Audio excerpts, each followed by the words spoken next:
feels almost unbelievable that this area that we're looking at in 2009 was a tightly mowed lawn. This is a 10-year-old food forest really becoming a forest. It's on its way.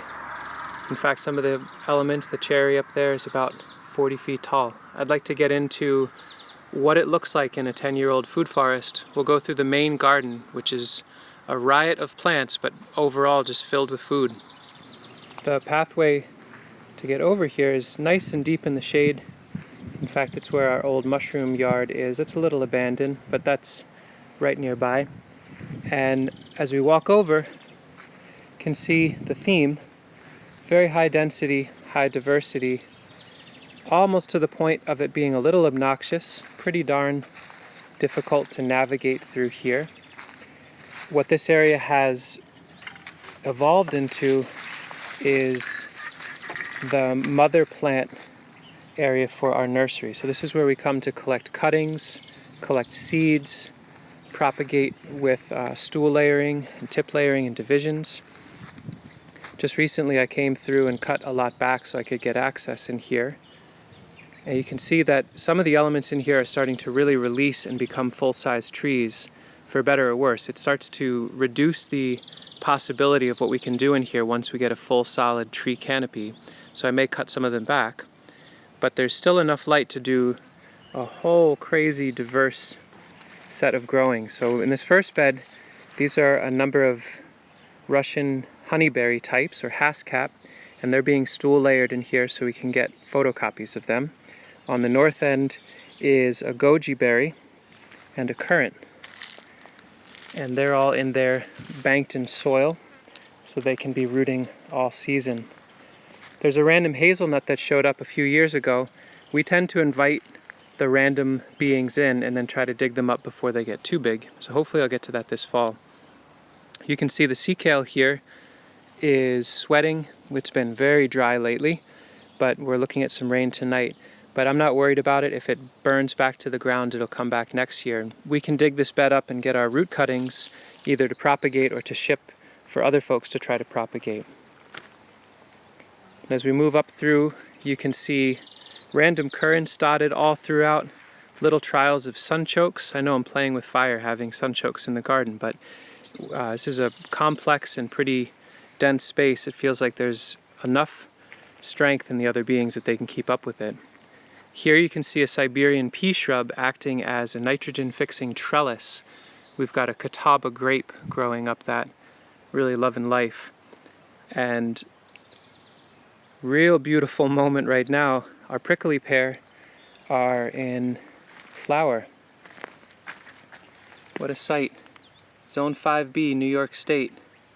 It's a cactus that's been here for many years. It loves the southern edge of this bed where it's very sunny and pretty dry, and it'll make a nice edible fruit for us that we can harvest in the winter. Let's look at some other areas. In this area we've got a shipmast locust that once in a while I can dig up root fragments from and move on. Now this got away from me this year, but I'll go through and pollard this pretty tight in the fall, and that will release the canopy for the plants underneath for next year. Underneath it is a dwarf sour cherry that I grew out from a root fragment, and it is hosting hardy kiwi just for the season. In the fall we'll dig this whole bed out. We'll take the hardy kiwis that we're growing, they'll be about 10-15 feet tall by then, and be able to move them onto permanent trellises out in the woods. We've got another nitrogen fixer in the form of gumi squirting out from the southwest here, and that's being stool layered as well. We just collected all the fruit the other day, and we'll try to be growing it from seed. And that's providing more nitrogen, but not getting too tall to support this riot of a goji thicket that's happening right in there. You can see throughout all the beds, it's chaotic. It looks weedy, so to speak, although most of the weeds are plants that we would like to see here.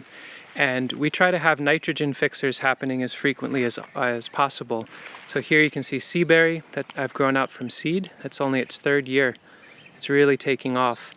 And all throughout the garden are random patches of either seedling seaberry or name cultivar, male or female. And as they sucker and run, we can dig up those suckers and either sell them or move them to other locations. Some of these spots were abandoned, so to speak, or I just haven't been able to make the time to get in and really work with them. And a few of them, we've got white oaks now that are about 12-15 feet tall and sweet cherries that have escaped me. So I may cut them flush to the ground and dig out the roots and move them in the fall. Kind of like dig up a coppiced oak and move it just so it can survive that. But not exactly my goal to have things get so crazy complex, but it is functional enough. There's a lot of food happening in here. What a beautiful northern wall. We've got Nanking cherries on the outside of the fence. This one in particular somehow has gotten 12-15 feet tall, and that enjoys the shade that this white pine provides in the late. So even though this is a main production garden area, it's got a lot of canopy to the north of it and to the west, but still the production's very high. This is John's elder in peak flower right now. So gorgeous. And it's got Nova to the west of it, providing novel pollen, so the two of them can make a nice solid fruit set. We'll harvest a fair bit of the fruit, but you can hear the birds in the background. They do wonderful work for us, and we invite them to take as much fruit as they can possibly handle. This end of the garden is borderline impenetrable, so needing to make the time this fall to really get in and dig. You can see we've got some cultivar blackcaps. This is a varietal called Niwat that makes an incredibly delicious early summer fruit and then also a fall fruit. And that plant has been so happy in here.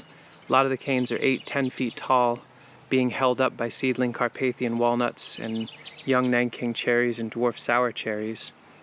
So maybe we'll do an update next year when we've actually dug out some of these beds. The crazy part is so many of these plants propagate by root fragments and any elements that remain that even if I dig this out in its entirety, the likelihood is next year it'll resprout with similar vigor of all this cast of characters. So basically would be hard pressed to remove this garden at this point. Lots of plants we're excited about, and then there's also some interesting duds. The northwest corner here, I thought I had purchased a gumi, and it turned out to be an autumn olive. Now, I love autumn olive. I think they're wonderful out in the landscape, but I did not want it in the garden. And here it is 6 years later, massive, and not really actually that productive either. It's not a particularly great seedling. So I'll cut that back and use all that fertility to feed the other beings that are around it. The persimmon that's growing right here would absolutely love that canopy release. So I need to get on that in a little while. Maybe I'll wait for a good heavy rain. We found growing wild on this landscape many of these American highbush cranberry, but then the research that I did is that it's Viburnum trilobum var opulus, which is actually a European type. And so recently we looked for actual American highbush cranberry, and there's some named cultivars out there. And so our site showed us in the wild ways that it grows this plant quite well. And so in the safety of this nursery food forest, we can grow out some improved varieties and take cuttings and move them out to the field later. It's great to look closely at the patterns you're seeing in your landscape and see how you can mimic them with more food and medicine. 10 years in, you basically have to bushwhack your way through this space, but there's food coming out of every nook and cranny, and so much high-value plant material in cuttings and seeds and divisions and digging them up. So we'll hit the reset button a bit this fall, get some more canopy release that should be very stimulating for the younger and smaller herbaceous plants.